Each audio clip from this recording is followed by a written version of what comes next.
ఓయ్ దోస్తులు, welcome to empty mix.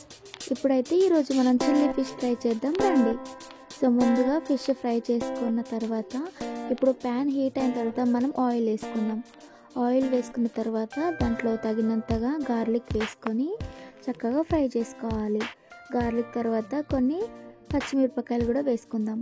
వేసుకున్న తర్వాత మనకు మరి చిల్లీ చికెన్ కాబట్టి మనం బెల్ పెప్పర్ లేదా క్యాప్సికమ్ ముక్కలు గ్రీన్ కలర్వి వేసుకుందాం. వేసుకున్న తర్వాత అలాగే క్యూబ్ సైజులో కట్ చేసుకున్న ఉల్లిపాయలని కూడా వేసి బాగా టోస్ట్ చేసుకుందాం. ఎంతైతే హై ఫ్లేమ్లో చేసుకుంటే మనకు కొంచెం స్మోకీ ఫ్లేవర్ లాగా వచ్చింది. సో టేస్ట్ కూడా బాగుంటుంది. సో అదంతా కలిసేలాగా చక్కగా మనము ఇప్పుడు కరివేపాకు వేసుకొని అలాగే కొన్ని క్యారెట్ ముక్కలు కూడా వేసుకుందాం. వేసుకున్న తర్వాత చక్కగా మన హై ఫ్లేమ్లోనే మనము దాన్ని టోస్ట్ చేసుకోవాలి. టోస్ట్ అంటే మరీ ఉడకకూడదండి, కాకపోతే కొంచెం లైట్గా హాఫ్ బాయిల్ లాగా మనము టోస్ట్ చేసుకోవాలి. ఇదైతే కొంచెం చిల్లీ చికెన్ లాగే ఉంటుందండి. చిల్లీ ఫిష్ కూడా ట్రై చేయండి, సూపర్ టేస్టీగా ఉంటుంది. ఈవినింగ్ టైంలో స్నాక్ లాగా తినొచ్చు, అలాగే ఎవరైనా గెస్ట్ వచ్చినప్పుడు కూడా ఇది మంచిగా వేయచ్చు. ఇప్పుడైతే మనం సరిపడా అల్లం వెల్లుల్లి పేస్ట్ వేసుకుందాం. అల్లం వెల్లుల్లి పేస్ట్ వేసుకున్న తర్వాత ఇప్పుడు చక్కగా అంతా కలిసేలాగా మనం బాగా కలుపుకుందాం. ప్రతిదానికి అల్లం వెల్లుల్లి పేస్ట్ పచ్చివాసన పోయేంత వరకు చక్కగా కలుపుకోవాలి. తర్వాత ఇప్పుడు చూపిస్తున్న విధంగా గరం మసాలా, ధనియాల పొడి, అలాగే కొంచెం ఫిష్ మసాలా కూడా వేసుకొని బాగా టోస్ట్ చేసుకుందాం. మనకి ఈ టైంలో మంచి వాసన వస్తుంది. పచ్చి వాసన అంతా పోయేంత వరకు చక్కగా మనము టోస్ట్ చేసుకోవాలి హై ఫ్లేమ్లో.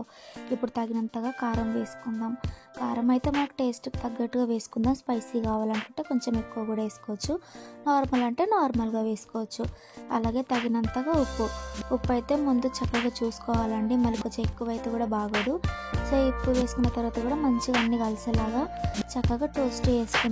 ఇప్పుడు మనం ఇది చేసే పద్ధతి ఏదైనా హై ఫ్లేమ్లోనే చేయాలి, అప్పుడే మనకు టేస్ట్ బాగుంటుంది. అలాగే కొంచెం స్మోకీ ఫ్లేవర్ కూడా మనకి యాడ్ అవుతుంది.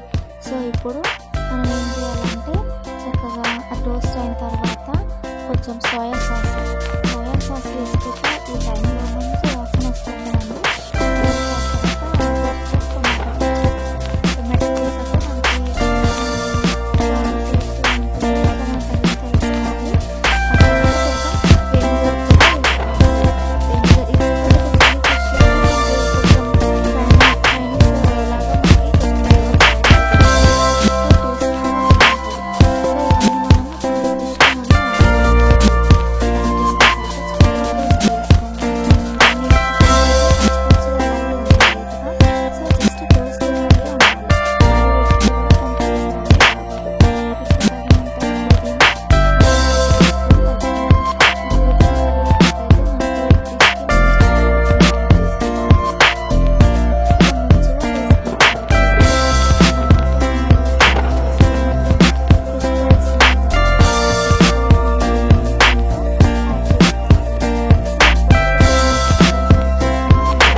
చికెన్ రెడీ అవుతుంది.